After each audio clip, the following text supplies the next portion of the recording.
My little clam shucking gloves can't handle a bomb. Testing, testing.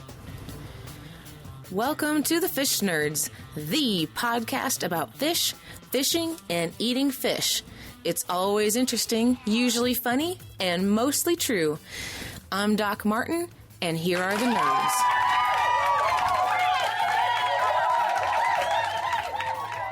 I'm Dave. I'm Clay. Anything is fair game. It's a good bet that recording this intro 7 times in a row will get better eventually. It will get better because we are going to talk about salmon fishing. We have to talk about salmon fishing. Do you salmon fish?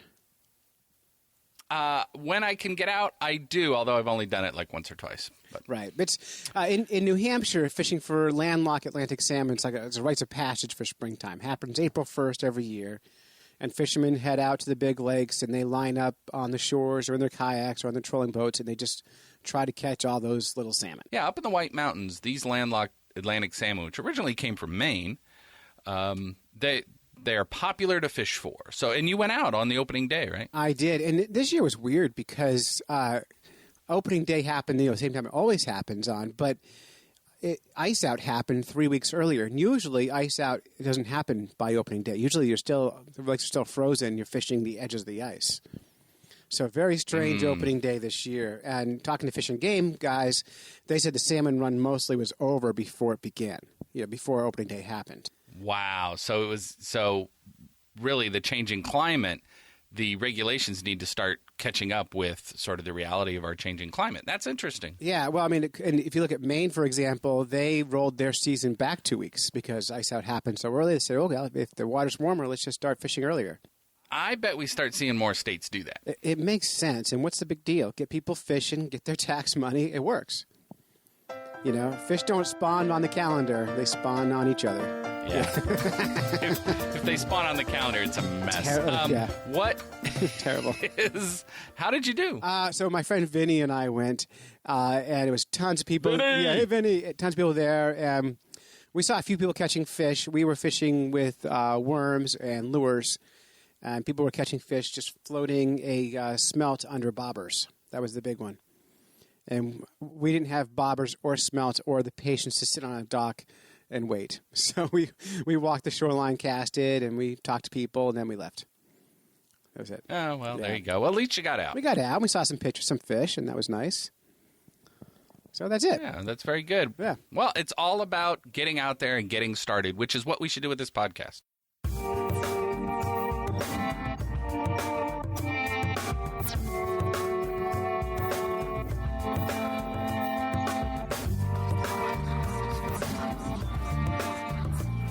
Back in February, I had an opportunity to go down to Virginia Beach during February vacation up here, and very cold, terrible place in the wintertime. So we decided to do all inside stuff, and I tweeted to the Virginia Aquarium that the fish nerds are in town. Can you get me some behind-the-scenes stuff? And they said yes. So they invited us, my family, to come to the aquarium.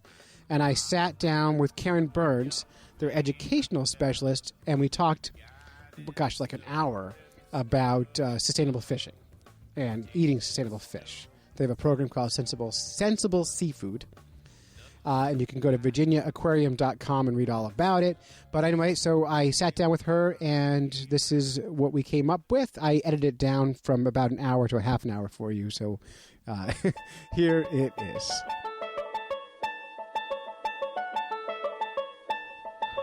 Live. All right, fishnerds.com. I'm at the Virginia Aquarium today, and I'm hanging out with Karen Burns. And Karen Burns is, well, say your title again, Karen. I'm an education specialist here at the aquarium, so I oversee all of our public programs for guests just like you who are visiting our aquarium on a daily basis. I'm just so excited. My wife, Kristen, is here. Kristen, say hi. Hi there. How are you? And Kristen's a sometimes guest on the show. Sometimes guest. And so we're here today to talk about sustainable seafood. And one of the things that the fish nerds love doing is talking about all things fish. We're so happy to be at the aquarium. And we love to eat fish also. And with eating fish, we always get into a controversial area of like, what fish should we eat? What fish shouldn't we eat? Can you talk about this Sensible Seafood program? Sure. The Sensible Seafood Program is a sustainable seafood initiative at the Virginia Aquarium. We launched our program back in 2008. We are partners with the Monterey Bay Aquarium, their Seafood Watch program. So we get all of our research from them, but we take that research and we tailor it towards this mid-Atlantic region, which is kind of unique. We've got fish coming and going through this area throughout the year. So we wanted to focus on some of the choices that were going to be available for people who were here eating in our restaurants and buying food here locally to see what was good for them and what was a good thing for them to buy. Perfect. And that's exciting. We went out for dinner the other night to Crocs. What do you think of that place, Kristen? That place was fantastic. Yeah, Crocs is one of our program partners. We have about 71 program partners, and Crocs Restaurant has been on board since the very beginning, really promoting sustainable, whether it's seafood or other products that are available here locally. All right, so 71 partners. List them. Go. Alphabetical. List them. Let's see. No, we have about 71 restaurant partners, and then we also have business partners as well. And they have all pledged to serve something that is a sustainable option. They may not have everything sustainable on their menus, but we're hoping that consumers will make choices, and they will choose those options on the menu that have our Sensible Seafood logo next to them. And then by making those choices, we as consumers can drive what is on menus, and some of those things that may not be sustainable for today will take a little break and maybe come back after those populations rebound. Which is really important. One of the problems with introducing new species to the menu, let's say you've got all these fish that people can't eat anymore because we've eaten too many of them. We bring a new species in, it becomes a marketing issue. Are there any fish that you guys had to deal with where maybe you have to rename a fish? Oh, that's a really interesting question because we do have the Virginia Marine Products Board is on our advisory panel, and they're always looking to promote things that are local. And one of the more interesting items over the years has been the Chesapeake ray or cow-nose ray, and that certainly does not sound appealing on a menu. So that is a type of fish that they have tried to promote locally, but really part of the issue is deciding on a name that's going to be appealing to customers, because the Chesapeake ray or even cow-nose ray is not one of those things that you're going to jump in and probably try, although it's very good. So a few years ago you had a campaign, I don't know if it came through that you guys are just in the area, but it was Save the Bay, Eat a Ray? Was that the mantra I was hearing? Yes, that was a couple of years ago. They were promoting that. One of the Ray's food sources are oysters, and as you probably know, oysters are a kind of signature species for the Bay Area, and there's lots of efforts to restore the oyster populations in the Bay. So people were thinking, well, maybe if we kind of promote eating ray, that'll cut down on the predation on the oysters, and the oysters will rebound. Well, like every issue, that's really complicated, and it's not as simple as that. But that was one of the mantras for the area as far as promoting eating local ray, which is very abundant and available. But, of course, it is a stingray, so it has a barb, so there's some issues there. It's always a problem, right? Always a problem. All right, so Facebook had some people chimed in on this specific topic of renaming fish. Okay. So Rhett Talbot, who's from Mid-Coast Maine, so way up. Okay. But a total nerd. He's an artist and a photographer. He asked, too often we shift to new species that are data deficient in order to alleviate pressure on overfished stocks. We must have good data and data-based adaptive fisheries management in place before we start fishing an underutilized and seemingly abundant species. Ask the folks at the aquarium, that's you, Karen, about the Chesapeake ray fishery, which we just talked. I should ask that before. How is it as a fishery, just as an angler? How is it? That is a really interesting question. I just last night read an article put out by Virginia Institute of Marine Science on just that topic, is that we're promoting ray as a sustainable alternative for some other things.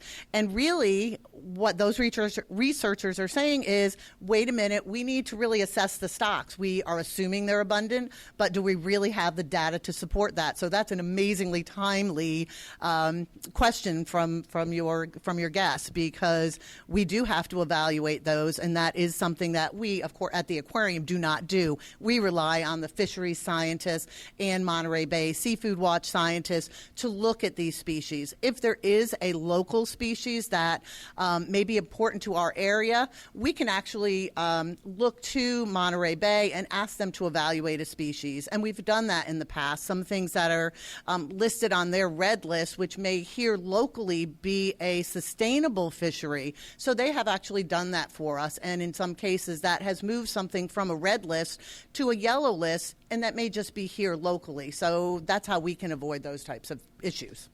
So it sounds like this list is sort of fluid. Things might go on the sustainable fish list and then be removed from the sustainable fish list. Where do people go to look for what is on this list? What would be a good source if people want to eat sustainably? That's a great question, and that is the beauty of this program, is that something right now might be on an avoid list, and it could be, there's a number of programs, sustainable fisheries or sustainable seafood programs, from NOAA to Monterey to the Aquarium Sensible Seafood Program. They're all actually asking consumers to do the same things. But back to the original question of that red list, absolutely, things I've seen over the 8 years that I've been directly involved with sustainable fish and fishery programs, I've seen them move, and that's great. That speaks to the fact that populations can rebound and they can be moved after evaluation. The way folks can find out information, well, here locally, certainly they can go to the Virginia Aquarium website, and we do have a Sensible Seafood page. I was reading your pocket guide. Good. I noticed in here it says I should avoid eating skate. Now, how is a skate different than a ray? And ray is not even on there at all. Ray and skate don't even look the same, at least the species locally. A cownose ray is kind of a red, fleshy meat, and a skate is more of a white, flaky fish. So it totally looks different, and it would taste different. But to the general consumer who may not know that, they're just going to use that general terminology. It happens, yeah. All right, so this is from Doc Martin. We have a fisheries biologist on the Fish Nerds team, and she's in Kansas. She's a professor. Okay. She's very nice, but she's total. I mean, the nerdiest of the nerds, and so she sent in a ton of questions. And we may not get them all. Okay. So she says, common names and local names of fish cause problems. However, scientific names are rarely used. Is there a better solution? What might that be, and how would you implement that? Great question. And I'm just going to use the best example of that is Chilean sea bass. So Chilean sea bass has been on the avoid list for a long, long time. But, in fact, there is a sustainable fishery. It's been certified by Marine Stewardship Council, or MSC, that is available. The actual name for a Chilean sea bass, because that's the name you'll see on a menu or in the markets or whatever, is a Patagonian toothfish. It is a very unattractive looking fish. I love them. So once again, So cool. You see that name on a menu. Is anybody going to buy that? Probably not. But once again, we need to also look, if it's on a menu, it's up to us to ask the chef where they got that. And yes, it is available sustainably. It's probably a more difficult product to get, but I know there are restaurants actually right here that do serve the sustainable source, Right. because it's good. Right. So to go back to that question, to really focus in a little bit, I think she's looking at, like, can we use maybe scientific names as your ingredients list, basically, when you're at a restaurant, so you know no matter what, on your list, it's scientific names, and then on the menu, whatever local name they want to give it. For example, up in New England, they're starting to put spiny dogfish on menus, but labeling it as Cape Shark. And if you're not, as a consumer, knowing what's what is really going to be more difficult as we rename fish for the market. So what if we used locally whatever name you want, but as almost like as an ingredients list, ingredients would be like whatever the Latin name is or the scientific name, so you know for sure that's the fish you're eating. That's a really interesting question, and one I have to say I've never gotten before, nor have I addressed. And I think part of it may just be a logistical thing for restaurants, putting all that information on a menu. Maybe there's other ways that restaurants could choose to address it. whether it's by a table tent on their table, which might make for some interesting reading and some education at the same time. So as you asked that question, my wheels started turning in my head that maybe some of our, maybe another initiative down the road would be working with restaurants to do just that. We provide that information and that scientific content, but knowing that this is what it is on the menu and this is what it is in the scientific community. So that's an interesting idea. It also is tricky because the FDA actually regulates naming fish, because you can't just go out and rename a fish so you can market it better, because that's misleading to the consumer. So if you had a labeling system where scientific names were always used under whatever name, you would have some solution. And we run across that issue right here at the aquarium because we have guests from all over the world. So there may be a fish in one of our aquariums that we call a redfish, but worldwide it could be any number of names. So that does even confuse some of our guests too. So we as educators really have to be on top of our game. So when somebody's calling, because we have sheep's head in our Chesapeake Bay aquarium, not at all like the sheep head that's found in California off the coast. Totally different fishes, but they have the same common name. So once again, it's a thing we struggle with here in our education world because all of us are not going to be able to remember all the names of all the fish we have scientifically. Some of them, yes. But it's impossible. And even locally. Yeah. I mean, you can go even, I don't know Virginia well, but I know in New Hampshire, you can go in one corner of a tiny state like that and pumpkin seed sunfish are called pumpkin seeds, and you go 20 miles away, they're called kibbies, and you go... So, absolutely. We're terrible at calling things what they are, especially with fish. Yep. All right, so let's get in some conservation conversation, okay. All right? And the whole point of this whole thing is to conserve species, right, and protect them. So Rhett, again, comes back to one of our nerds up in Maine. Okay. He says, I'd like to know how you balance health of the environment with the health of fishing communities and human health. So how do you put it all together? Once again, looking to our resources that we rely on to make our selections for our cards, they do look at all those things across the board as far as the overall health of a species, whether it be any type of contaminants or habitat or just sheer numbers of the fishes. They're looked at on a number of different criteria that will evaluate that species. And, one of the newest topics to kind of be on the forefront is the human issues. Human rights issues are now coming into play with the evaluation of species. So one of the difficulties of this type of program and this type of education is there's so many layers to it. It's not black and white. It's not cut and dry. It's not eat this, don't eat this.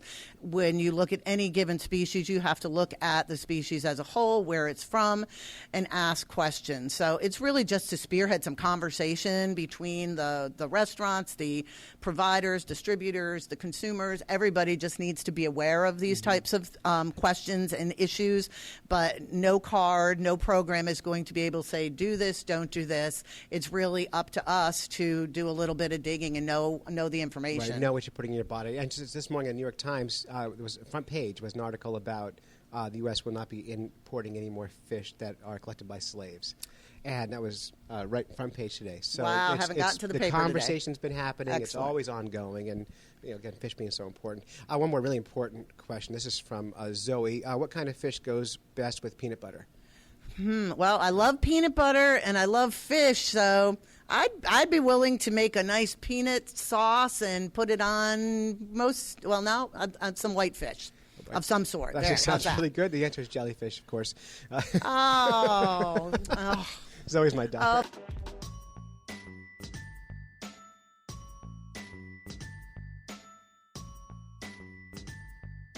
So right now we are in the coral reef part of the area.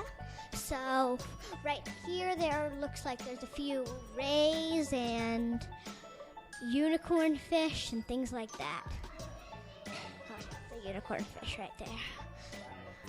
Unicorn fish has a long pointy kind of horn-like thing, which really looks more like a nose, but it's called a unicorn fish, I think.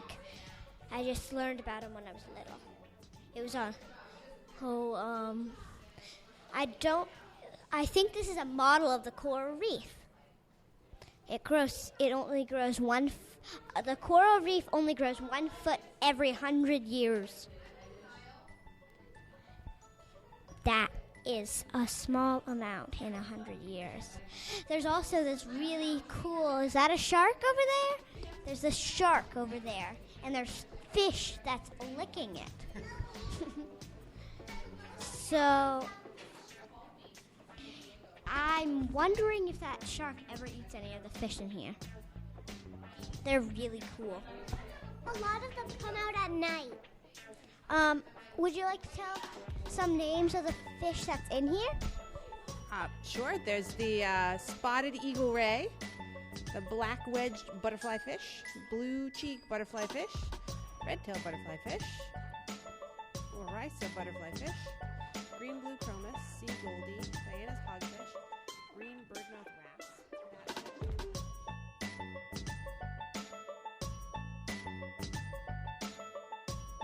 Scott, who has no last name, wants to know if there's genetic differences between domestic and wild versions of various species of fish. So if you farm a fish or if it's planted as a young fish into the system. And then are some of these differences more pronounced as the fish ages? And how concerned should shops be about these fish, or consumers be for evolutionary impacts of these fish as we seed the environment? Okay, so the whole farmed versus wild caught is a huge issue, period. I mean, once again, no cut and dry, no yes, no, do this, don't do this. Farm salmon has gotten a bad rap, just as an example. You know, it goes back to the early messages that it was bad. Don't eat farm salmon. But I can tell you that over the last few years, there have been great strides in the farming of salmon, and we could go into a whole show on just that. But it is not as easy as don't eat this as far as the farm salmon goes. Once again, you just need to know where that product comes from. I assume he might be addressing like genetically modified fishes is where that question is coming from. I'm not an expert on that, but once again, there's lots of research done on it, and some say it is not bad and it's okay to eat these fish. Others say don't do it, don't do it, don't do it. And as far as the taste, that sort of thing, wild caught and farmed are certainly, to me personally, there's a slight difference, but I like the fish. So, you know, I try it, I buy it, and if I like it, I'm going to buy it again, whether it's farmed, as long as it's sustainable, whether it's farmed or wild caught. Okay, great. So Brian Taylor wants to know, often the case is given that we should stop eating one species of fish over another to help it rebound. What sustainable management principles are in place to protect the new species we are told to enjoy? So we say all of a sudden, you know what, stop eating red drums, start eating rays. Mm-hmm. Do we worry about those new species getting too much pressure? I think that goes back to the question a few questions ago about evaluating new species and not just making blanket statements and let's start eating this. We need to make sure we've got the science behind it and the research behind it that says this is okay to start eating, because a lot of the programs and some of the some of our initiatives are looking to some of those species that are caught maybe as bycatch or whatever, you know, kind of that trash fish mentality. And there are some really creative chefs that are using those type of fish that don't have that sexy name, if you will, for the menu, but they're good and they know how to prepare them, and they have that customer base that is waiting and anxious for trying some of those things, because otherwise those fish are just going to be potentially just tossed back in the ocean. Then they're not being used in the restaurant, and they're not being utilized by the fishermen at all. So at VirginiaAquarium.com, I was reading about your sensible seafood, and I think my favorite kind of concept that most of us should be looking at is, again, where you source your food from, but eating on that whole idea of eating locally. Probably the most sustainable fish for most people is what's caught by local fishermen off their shores and who know what's happening in the water all the time. So I love that piece of advice. Before we get into talking nutrition and restaurants and how to shop for fish, which we're going to do next, what did the fisherman say to the magician? What did the fisherman... Oh, I'm so bad at jokes. I don't know. This is again from Zoe. It's pick a cod, any cod. I apologize. In New England, we call cards cods. I'm actually from New England. Where are you from? So I'm from Connecticut, but all my relatives are in New Hampshire and Maine.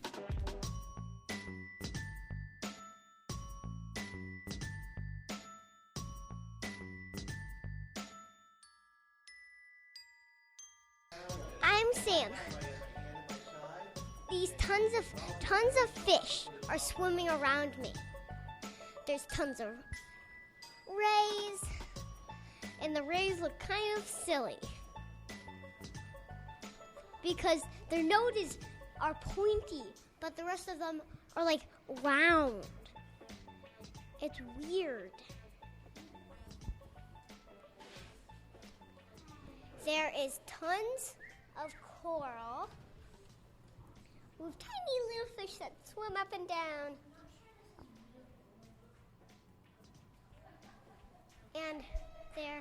And there is lots and lots of big fish, but there's also sharks. Tiny zebra sharks. He is always hiding.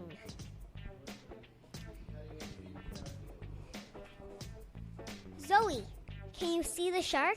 Yes, I can. It's very interesting because it's called a zebra shark, and you know zebras have stripes, but only baby zebra sharks have stripes. The adults have spots. That is very interesting.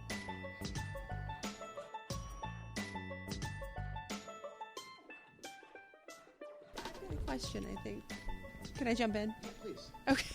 Tired of me, so. Well, I'm looking at your next heading there, nutrition. But I'm actually wondering, we've talked a lot about the restaurants and your 71 restaurants, but as we've been walking around, we've been seeing a lot of charter boat companies, and I wondered if this sustainable seafood, if you'd made any inroads with charter boats that take people out, deep sea fishing, sport fishing. Are there any captains that have this on their mind as well?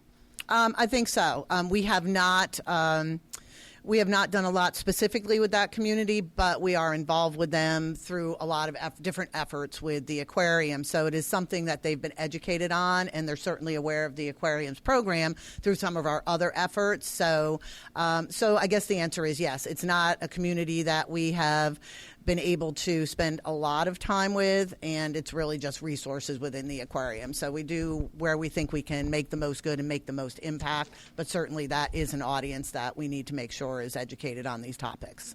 One really important question. This is my favorite question we got, because maybe I don't know why it made me laugh so, but Mark Verta asked the question. He says, "Tell me more about where tilapia is from, and what is a tilapia?"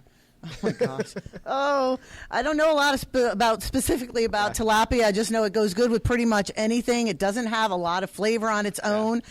It's the tofu of the sea. There you go. Yeah, tilapia is nature's tofu. I love that. Yeah. So we have this kind of this fishery world where people are way into cooking fish, and the more people who cook fish who are in this nerdy level, a lot of them get really snobby about their fish, and tilapia is like the joke that they always make, and that's what I think he was going for. Yes, I think those of us who are a little more adventurous with our fish choices, whether it be in a restaurant or as a home cook, are looking for some other alternatives as well. So that's a nice beginner's fish. What's the most creative fish you've eaten? What's the most exciting thing that you've thought you would never eat, but someone fed it to you and you were like, holy smokes, that's terrific? Let's see. Well, before I was really educated on something, I'd had, barramundi and some of these things, which I know are readily available now. I've had Chesapeake Ray a number of times. I've had it made. I've had it in tacos. I've had it as a Rabin version of a Reuben, which was delicious. So that was with some sauerkraut barbecued Ray, and $1,000 dressing and all that. Yes, wow. Actually, one of our chefs here a couple of years ago did it. We have a Sensible Seafood Fest every May, and his featured dish was the Rabin, and he did a smoked ray, and it was delicious. So I'm going to have to start experimenting more in that direction. That sounds so good. Yeah, it was very good. But I'm a pretty adventurous eater, and I travel quite a bit, so I'm usually up for whatever. Good. And then this is the final big impossible question to ask you. Okay. And this is from Doc Martin, who often is the one answering those kind of questions. Asking those kind of questions. What would be the perfect world solution to overfishing, assuming the human race retains fish in their diet? Can you solve all the world's problems? Go. I wish I could solve all the world's problems, and as regards to fish and fisheries and that sort of thing. I think, if we just kind of look outside our box of, the 5 species that most of us eat on a regular basis and try and be a little more adventurous, if that is what the word is, and look to your fishmonger and look to the folks behind the fish counters and ask them, what can I try? They're becoming more educated, and they've got 20, 25 species in their fish case. They don't want to just sell those top 5. They want to be able to educate you. So look to the folks that know the fish. They know the sourcing. You can ask them. There's a tag that will tell them exactly where that fish is caught, or those bivalves are harvested, whatever. So look to these resources and get some information, and look outside your immediate likes and try something new and see what's out there and available for you to eat. Because you mentioned nutrition and some of the other things. I just want to mention, too, that, with USDA regulations and the amount of fish that they're telling us to eat, that's a great thing because it's very nutritious, but the oceans will not support that amount of fisheries and that amount of fishing. So we're going to have to look to farming as well as an alternative for providing all the fish that we are being encouraged to eat for a healthy diet. All right, and what days do fish hate? What days do fish hate? Yeah. Sunday?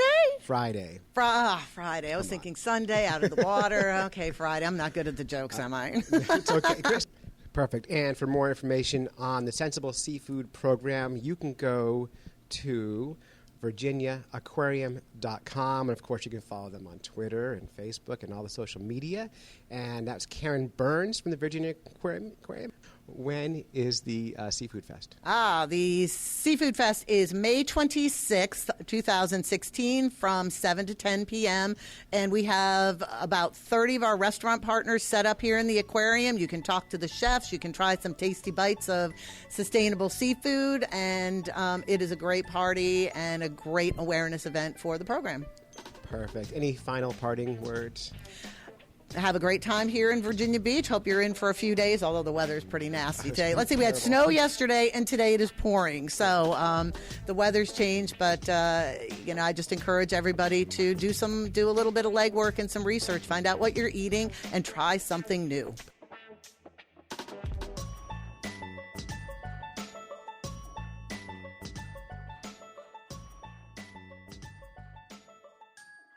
Oh. P. See. I like that. Apka. Sounds like a sore throat. It does. Yeah. But it also sounds like a lot of fun because if you're an outdoors person, that is a podcast channel potentially exactly for you. Right. And you can go to outdoorpodcastchannel.com and pick it up there, or anywhere you get your podcast. Just search for Outdoor Podcast Channel, and you'll get a feed where every day you get a brand new outdoor podcast. You'll get a podcast from the Big Buck Registry podcast, Bow Dudes, Bow Hunting Freedom, Fish Nerds, that's us. Yay! Hunt Fish Travel podcast, Take Aim podcast, The Greenway Outdoors, the Turkey Hunter podcast, Up North Journal, and Where to Hunt podcast. Yeah, which one's your favorite, Dave? It's not the Fish Nerds. No. No. I would have to say Big Buck, not because of anything, but I like Jay Scott. Yeah, and a nice local New Hampshire guy, too. So, it's funny because of those shows, about 2/3 of them are some of the top shows on iTunes right now on the outdoor category. And it's really fun to see them all in one spot. So, yeah. And we're there, too, on the Outdoor Podcast Channel. Yeah, do it. Make the best of your time in travels. Kittery Trading Post, Route 1, Kittery. Oh, that sounds so peaceful.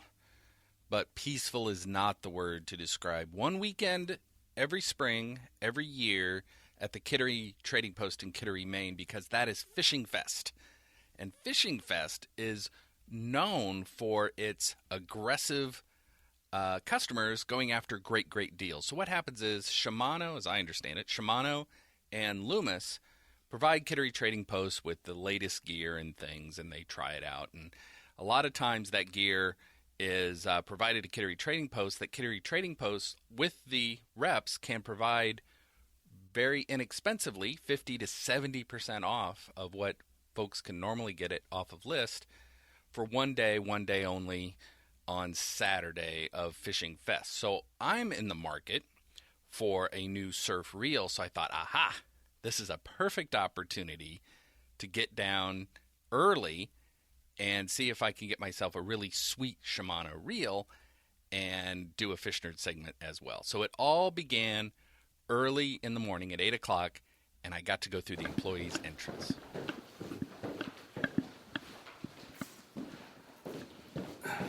In the back area, the employees' only entrance. Very exciting. Howdy. Hey. How are you? Good, how are you? Good. Need to sign in. Nick, I'm Dave with the Fish Nerds, so Nick said to come down and sign in this morning. You're all set. Excellent, thanks. Someday saying Dave from the Fish Nerds is going to impress some people. But, hey, people at Kittery Trade Post are great. Thanks, Paul, Nick, Donna, Ryan, the whole bunch. Really super helpful. They even help us set up. If you want to get some footage of them flooding into the room, we could get you probably in an elevated spot and watch them come through the door. That's pretty intense. That's pretty awesome. intense. Everybody was getting excited, and who should show up? Captain Sean Tibbetts, how are you, sir? Good. Good to see you. Good to see you. Lindsay, how are you?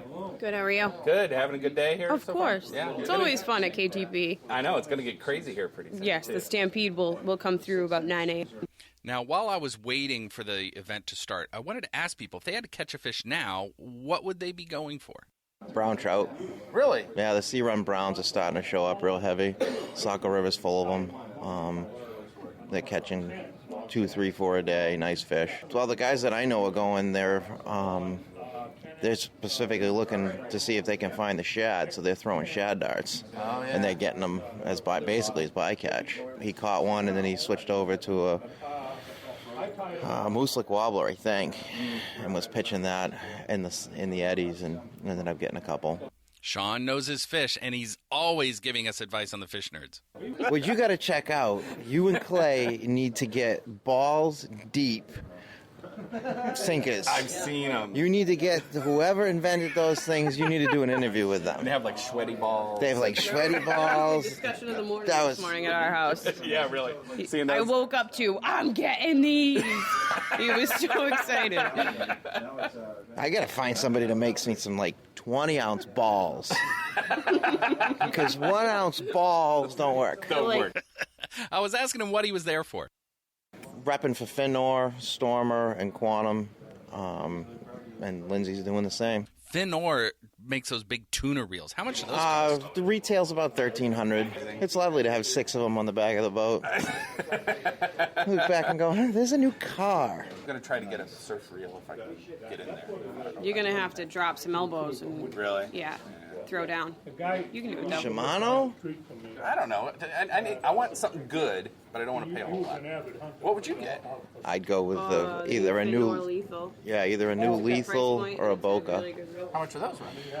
The new Finor lethals, the 120 is, or the 100 is 129, and the 80s are $99. Oh. And you get a $90 surf bag. Oh, everything's so expensive, but that is a good deal on that surf bag.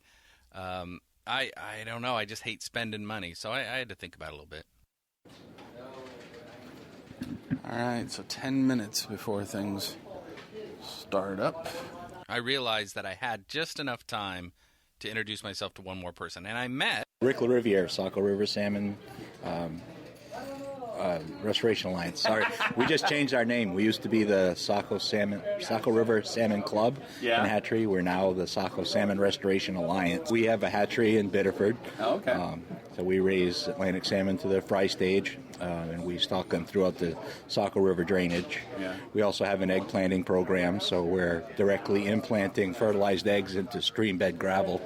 It's a new cutting-edge approach that's being used, and we're getting on board with it because we think it gives the salmon a better chance. Then I asked Rick what fish he would be catching now. In this area, definitely would be trout. Can't catch salmon anymore, so unfortunately, I'd probably be targeting rainbows since they're spring spawners. That would be the logical choice for me. Yeah.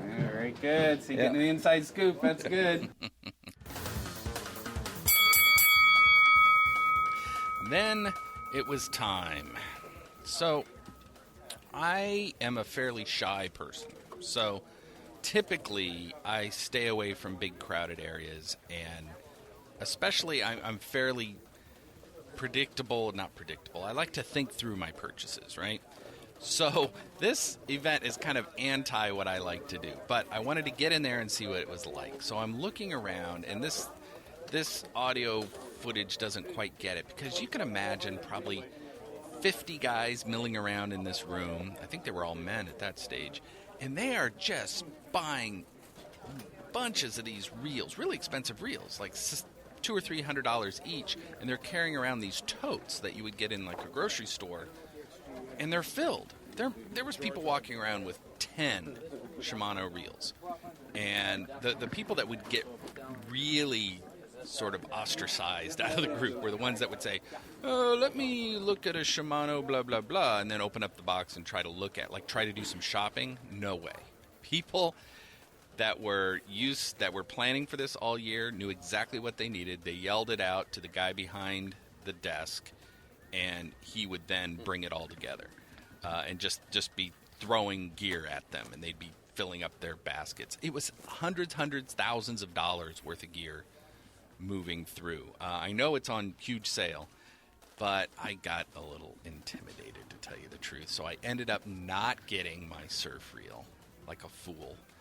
But I did try to get the audio, and for the good of the Fish Nerds podcast, try to explain the scene. So then I ended up just leaving the room. It's crazy in there. Yeah, it's a zoo.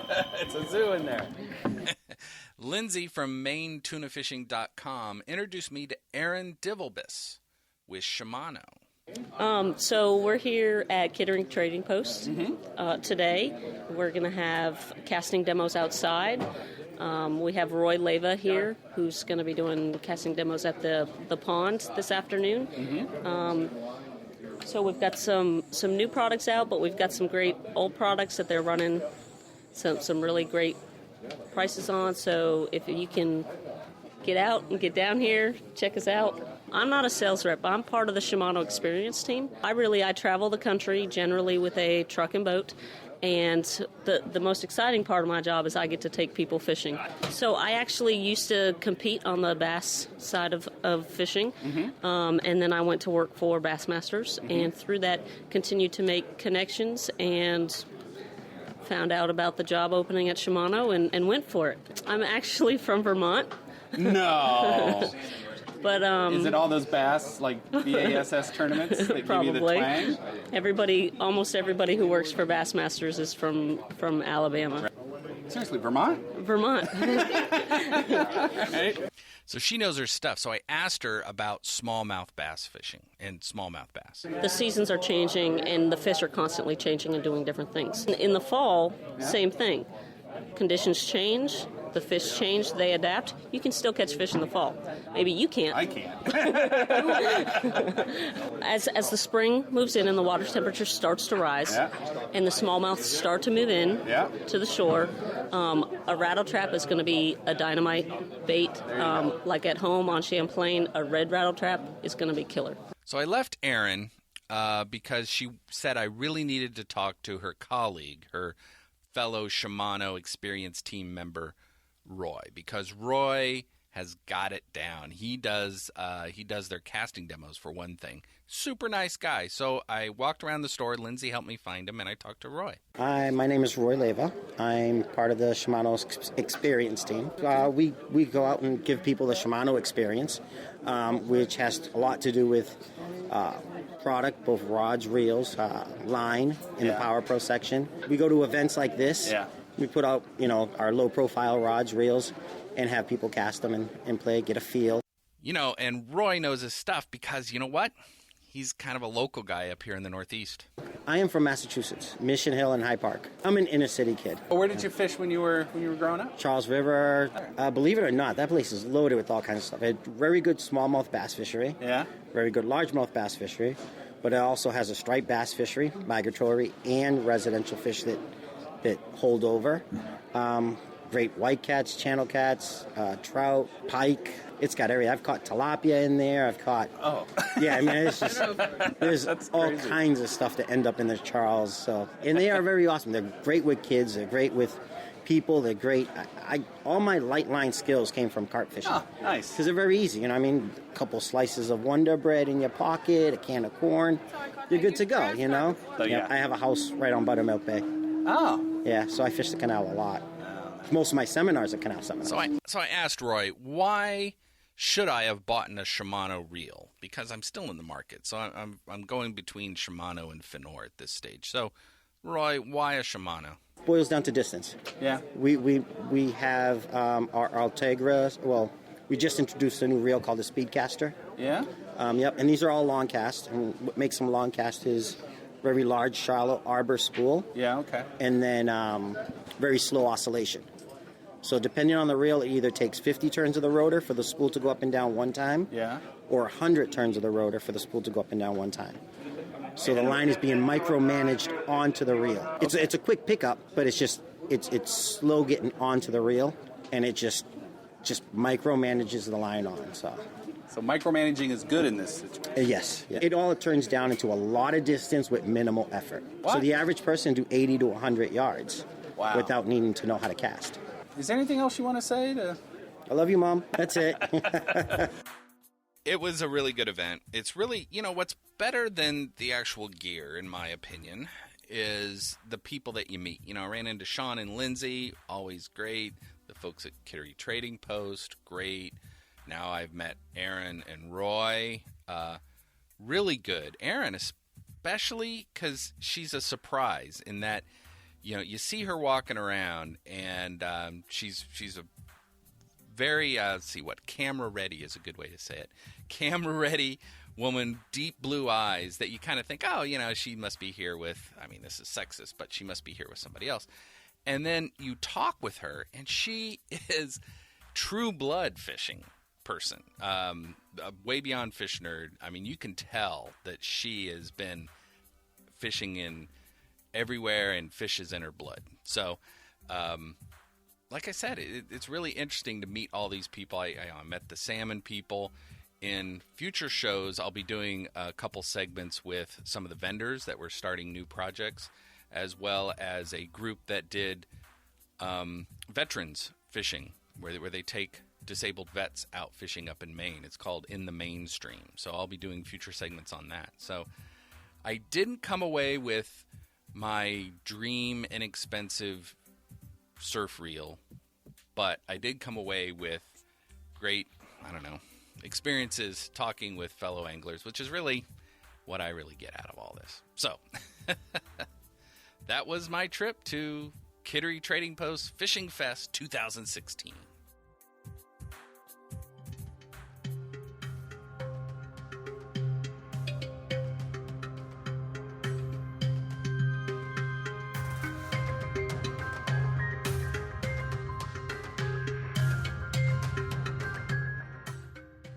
Fish in the News. I love Fish in the News. I've heard that you enjoy a good Fish in the News segment. Mm-hmm. And we have it here, Field and Stream. Right. Hey, by the way. Yeah. Just like on the news on TV, when they read the news behind the desk, they don't wear pants. Yeah. I also take my pants off for Fish in the News. They're gone. I took them off just now. You're all set. Very nice. Yep. Can I get back to this? No. Go ahead. Field and Stream Field Notes. On April 4th, they ran this story. Family charter business pleads guilty to selling thousands of fraudulent fishing licenses. Oh, thousands? Isn't that neat? What's insane? So the Depew Bay, in Depew Bay, Oregon, a family that ran a local charter business has pleaded guilty to the fraudulent sale of 2,686 fishing licenses. That's amazing. So would they have fakes and that way they just keep all the money? Yeah. What a great business plan. I know. And here's a tip for anybody who's on a charter boat. If the license is given to you on a Post-it, probably not authentic. Is that what they're saying happened? No, it's a joke, for God's sakes. Oh. It wasn't funny. No. What? How is that not funny? I thought I'm waiting for the news, Dave. We're supposed to be a hardline news agency. Oh, for God's sakes. A determination has been made that people who get their news from the fish nerds are just as uninformed as those who get no news at all. All right, fine. I'll get back to this. That's a study just released today by the fish nerds. So you're allowed to make jokes, and I am not. No, I just didn't. I wasn't ready. Back to the news. Tradewind Charters pleaded guilty to racketeering. Wow, what a cool name. I know. Tradewind Charters or racketeering? Racketeering. Sounds like tennis. I know. If I want to get arrested for something, I want to be known as a racketeer. Mm-hmm. Racketeur. Oh, racketeur. Yeah. Well, and what we need is another person. Then we could be the three racketeers. I love it. Yeah. All for one and all for paying us. All for theft. The Harmon family was ordered to pay, or listen to this, as a penalty. The Harmon family was ordered to sell the business. Whoa. And to pay more than $125,000 in restitution. Who's going to buy a business that just got busted? The name is no good anymore. You have to sell your crappy business. Okay. You just ruined your name. Now sell it. So that's $1.50 from the sale. Mm-hmm. And then, by the way, you have to pay $125,000. So only $124,998.5 left. Oh, nice. You're a STEM kid for getting that. I did that in my head. Nicely done. Yeah. The guilty pleas were the result of a long investigation by the Oregon State Police Fish and Wildlife Division, which led to the arrest of the Harmons and a number of their employees. Wow. In all, the Harmon family sold about $33,000 worth of fraudulent fishing licenses at $16.75 each. That's amazing. The Harmons kept the money, never bought the actual license from the Oregon Fish and Wildlife Department. So it's actually kind of brilliant. It kind of is because, that means for such a long time, no one was checking. Right. Like, I wonder how many years did they get away with it before they got busted? Well, they said it was a long investigation. Okay. So that means no one was paying attention and went, oh, crap, pretend we were looking for a long time. It's probably true. Mm-hmm. And I'm sure when they did a first couple of checks and realized they were fake ones, they started digging in. So, mm-hmm. But anyway, so that's Fish in the News from Field and Stream. So all our charter friends out there, you might not want to do that. Well, now, I mean, this is something that's going to be happening less and less because just go online and buy your license with your phone. You don't need to go through anybody. Right. Exactly. Yeah. Although I could see where a charter business where they have clients come in and don't know squat, they'd say, yeah, look, you pay us $500, that the license is included. Don't worry about it. You're all set. True. So. Yeah. All right. The next story coming from Mental Floss. Ooh, brain cleaning. The story is scientists say colors make salmon more belligerent. Racists. I know. The story starts as marketeers have long known the power of color to manipulate consumers. Mm-hmm. Red and yellow is supposedly does what? Red and yellow makes you mad. Makes you hungry. Oh, hungry. Think of McDonald's. Okay. Oh. And while blue does what? Makes you sad. Calms you down. Oh, okay. Very good. Okay, I was right. Apparently, we're not alone in our subconscious response to color. Scientists say salmon kept in tanks with black backgrounds were 4 times less aggressive than those kept in light blue tanks. Wow. And so what does that mean? Well, what's interesting, they point out that the dominant color for fish tanks is light blue. Right. So it's maybe not the best color to keep your fish in because they're aggressive and are burning calories and energy being hopped up and fighting each other. What aquarists are keeping salmon? No, it's aquaculturalist. But they're okay. You know, people like raising salmon to sell. Oh, I'm imagining. All right, go ahead. That's pretty much the story. Okay. The research used 100 coho salmon and divided them in 10 tanks with 10 fish each. And then they applied different colors to the outside of the clear tank, so they got different colors. And inevitably, the fish preferred black tanks, and they calmed way down. And if they had a choice, if they didn't have black, they always chose gray or pretty much the darkest tone possible. And once it got up to light blue, they were biting each other, they were running around the tank, and they were deemed 4 times more aggressive than those kept in dark tanks. That's very interesting. Yeah. Wow. There you go. That's, well, thanks for that. Oh, God. Really? Really? You did that? I have an off night. I'm missing American Idol for this. I guess so. And, yeah. Okay. Anyway, this one comes from Mashable. Mashable.com. And the title reads, Beloved Tiny Fish Gets a Badass Viking Funeral. Ooh. Yeah. Oh, I'm looking at the photo now. Yeah. That is cool. It is badass. Yeah. So the story goes, this one fish will not be seeing the other end of a septum tank. Which probably meant septic. Septic, yes. Will not be hanging with the brown trout. Right, exactly. A tiny pet fish named Peeping Tom, aptly named for his love of creepily staring at people while they were in the shower, sadly passed away after his owner's dad mistakenly moved his fish bowl into the too shady part of the house. Needs full sunshine. Right. Okay. To peep into people taking a shower. Right. He got depressed because he could no longer see people getting in the shower.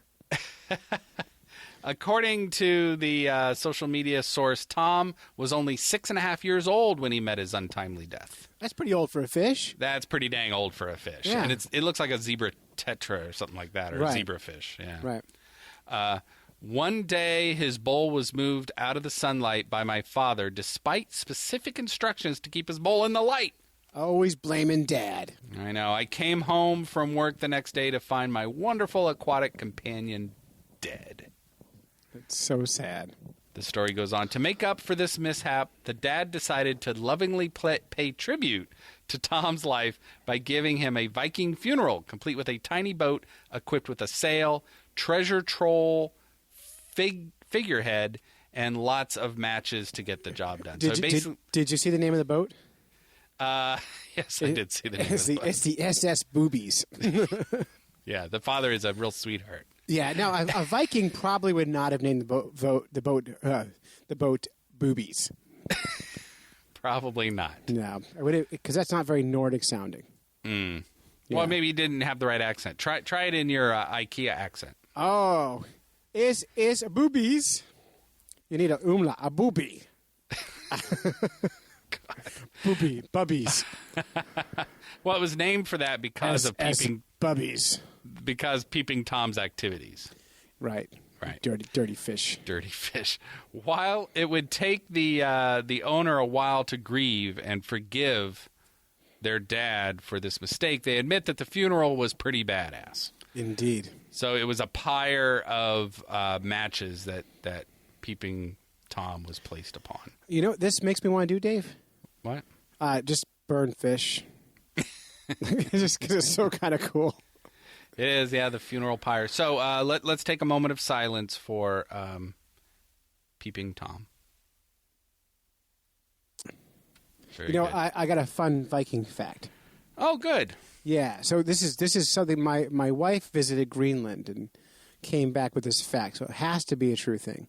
Oh, yeah. So she said that the reason that the Scandinavian and Nordic people are so beautiful is because Vikings would throw ugly babies off the boats. God. Yeah. Really? That's true. Wow. Yeah. Is that why people that live near the shore are typically ugly? It's all the ugly babies washing ashore? They floated up to the beach. Huh, okay. Yeah, totally true. Yeah, I'm sure it is. Yeah. Damn Vikings. You can't make that up. No, you can't. Yep. I want to introduce a new segment in Fish in the News. Okay. Many episodes ago, we suggested a series called Fisherman Finds or Fisherman Found. Yes. And so I want to resurrect that notion. Okay, I love it. And this comes from Googling the phrase Fisherman Finds. If you do Fisherman Found, there's a lot of dead bodies found. So I didn't do that. But Fisherman Finds brings up some interesting ones. And it's not all recent. For instance, this story comes from 2015. And it reads, it's from our very own WMUR in New Hampshire. In New Hampshire. Fishermen find steel pipe bomb along Merrimack River.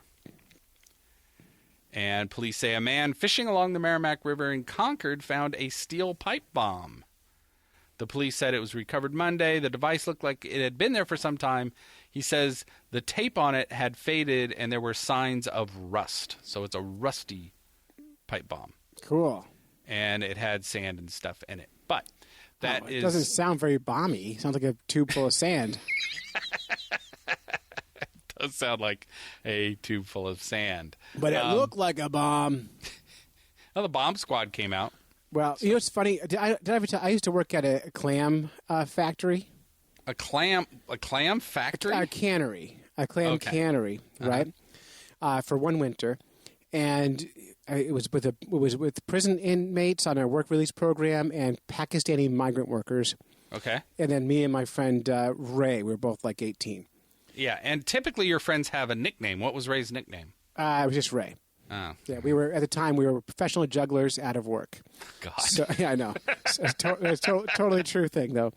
And so we work at the cannery, and when you're shucking clams, you're on a conveyor belt, shoulder to shoulder with all these people, and you have a 5-gallon bucket on next to your side, and every time you fill the bucket, you get paid $3. Ah, nice. So I would fill 2 buckets a day. I was terrible at it. But so they dredge for these big clams off the Jersey Shore.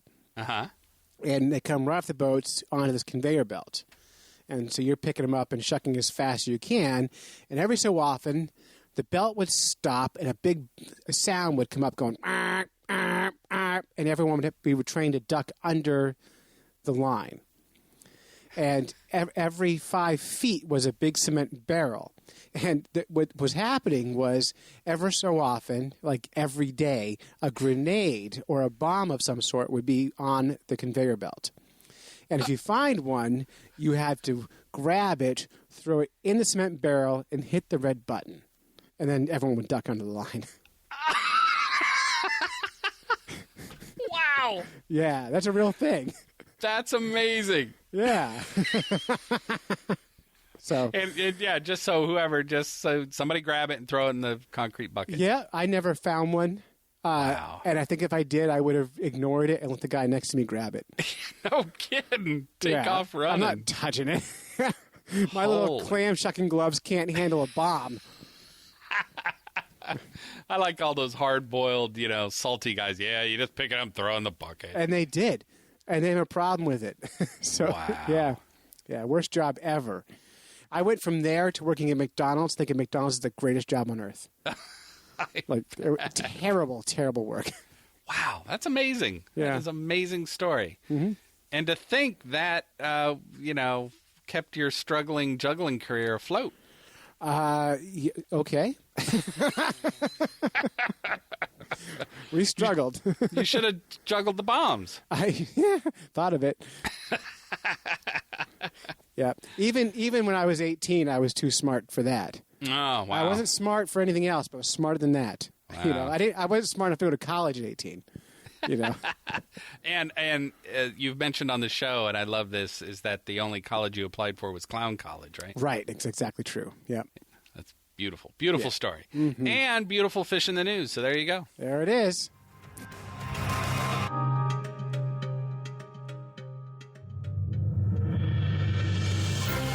Patreon is a noble endeavor. If you love nobility and you want to be the king of everything, give us $1.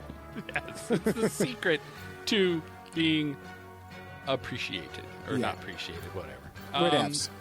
Give us $1. Go to patreon.com. Support Fish Nerds. If you haven't done it yet, do it. Yeah. So for those who don't know, the uninitiated Patreon. Come on, everybody knows. Don't even go there. I'm going to go there. No, don't go there. All right. You know what? If you don't know what it is, screw you. Just give us a damn $1.